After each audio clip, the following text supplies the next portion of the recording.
Pengurus Bapopsi melakukan pemantauan dan seleksi atlet lewat event pelajar yang digagas di Spora, Kabupaten Bogor.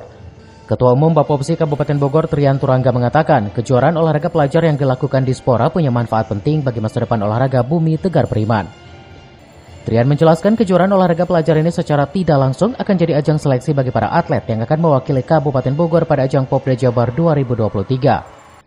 Ia merasa optimis dari ajang olahraga pelajar ini nantinya akan lahir para atlet yang bisa jadi bagian dalam kontingen Kabupaten Bogor. Bapopsi bakal menggelar event lainnya yang bakal dijadikan salah satu wadah seleksi atlet. Trian berharap para atlet yang terpilih nanti bisa membawa Kabupaten Bogor menjadi juara umum Popda 2023. Kegiatan yang dilaksanakan bareng antara Dispora dengan Bapopsi. Karena memang ini ada kegiatan yang dilakukan itu Bapopsi Cup. Nah, Bapopsi Cup kan kita akan laksanakan di akhir tahun.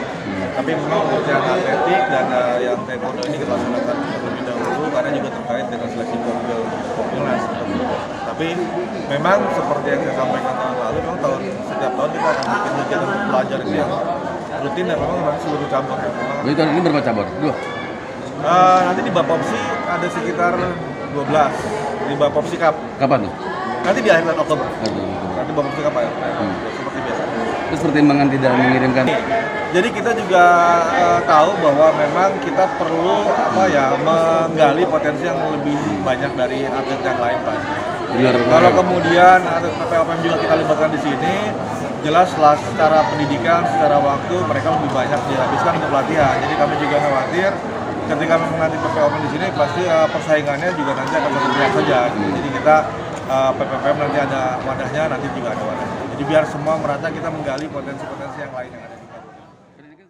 Dari Cibinong, CV Suryadi melaporkan.